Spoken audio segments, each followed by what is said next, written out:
Welcome back to the Commercial Real Estate Show. I'm the host, Michael Bull. Today we're talking about the industrial real estate market. We have Larry Callahan with us with Pattillo. And Larry, what is the characteristics of a good location? If I'm an investor in the industrial market, or I'm a tenant, or I'm a developer, builder, what is a good industrial site? Well, one of the things we look for, we're looking at ports of all sorts. Places where goods are coming and going in great volumes, and they're maybe not just serving the population that's in that area, but serving other folks. I mean, that's why ports have always been an important location. When we think of ports, first of all, we think of the seaports.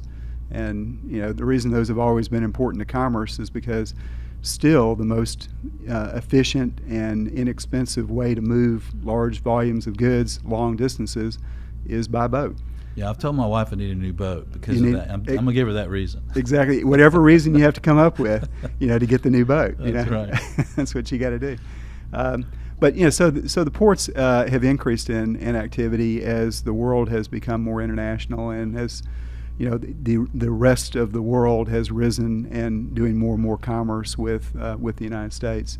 So ports are one of the places that you start looking at, and then you look at inland ports, because there's only so much room at the port itself, and ports are also susceptible to things like hurricanes and things like that. So there are reasons to go ahead and move goods and to distribute goods from someplace other than actually sitting right there at the port. Some people will make the calculation that the best thing to do is right there, and some of them make the calculation the best thing to do is move inland. And there are more and more of these inland ports that are being set up and established. And tell our listeners, we know what a seaport is, we know what an airport is. What is exactly an inland port? Well, it's really a place. Primarily it's rail. They're moving goods that come in at the ports in containers. What looks like the back of a truck. That's what they stack on these big ocean liners, and they can stack thousands of them on those ocean liners. Then they pick them up and put them on the back of a truck and drive them down your highway, and there's only so much room on the highway, and how many of us want more of those trucks on the highway? Or they can put them on the back of trains, and trains use less energy, and they don't get out on your road, and they take them to an inland location, and basically it's a place where they are taking those off and then either moving them into trucks at that point or moving them pretty quickly to a warehouse that might be close by that inland port.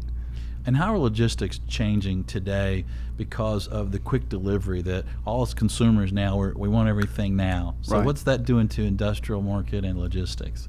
Well, it's changing. It's actually changing the industrial market, and those of you that are not industrial oriented, if you're retail oriented and everybody buys things through retail, you're seeing a transformation there, and it's pretty darn significant.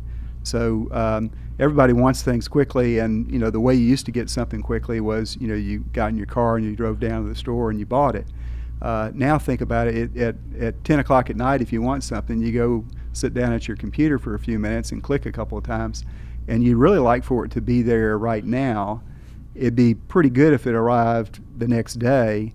It's a little less good if it takes 2 or 3 days before it shows up. Because sometimes it's like a birthday gift for somebody that you forgot about till the last second, So there's many, many reasons why the world is trying to get to same-day delivery or next-day delivery. And that is going to affect real estate, and it already is. You see all these e-commerce, all that e-commerce is what used to be retail activity now happening inside an industrial building. And the rent in the industrial building is significantly less than what the rents were at the mall. So those same goods are going through a channel that is less expensive, and the consumer ultimately gets the benefit of it. So we think that's going to continue to happen. But another trend that I think everybody's keeping their eyes on is when you first move to e-commerce and you're trying to distribute to a large region and you're okay with getting it there in a couple of days, then very large buildings works very well. But if people really move more and more to wanting to get it the next day or even same day, you're going to have more smaller buildings everywhere there's people. And that is one of the trends that I think is going to play out over time. And it's going to be, there's a lot of people in retail now that are talking omni-channel distribution, which means they may have an e-commerce online way of selling their products, but they also have a store. And then they have to figure out what is the best way to get something to somebody. If they click on a product that they want and they want to purchase it, should it come from the distribution building in Dallas or Chicago, or should it come from the local store that's 2 minutes away from them, and somebody, when a delivery truck picks it up there and delivers it over to their house? And what size buildings would that range be, and how close to, say, the city would they be, or would they be in it? Well, there's a premium for coming closer to the city. A trend that we've seen a couple of times now, and I think it will continue, is what used to be retail space, whether it's a large strip center or even a mall, getting knocked down in order to put up an industrial building. And that industrial building is now close to the city and very well suited to do e-commerce. Yeah, and I think more municipalities should consider that. I know some municipalities think, we want it to be retail again. And in some cases, it's just not going to be, is it?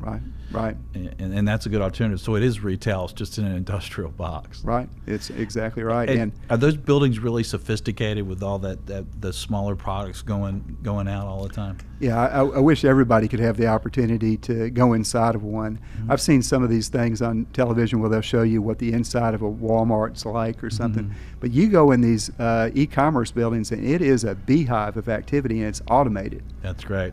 Well, we'll take you more inside the world of industrial real estate and an investment market. I'm Michael Bull. This is the Commercial Real Estate Show. We'll be right back. The Commercial Real Estate Show is brought to you by Bull Realty Commercial Advisors, a great place to do business. Visit bullrealty.com. RealNex, a comprehensive and powerful suite of commercial real estate tools at an incredibly low price. Visit realnex.com. That's REALNEX. Xceligent, the resource professionals use for commercial real estate information. Visit xceligent.com. That's XCELIGENT. Commercial Search, the source to market and source available properties for sale or lease. Visit commercialsearch.com. For more information on these great companies, or for additional videos, podcasts, or articles, visit CREshow.com.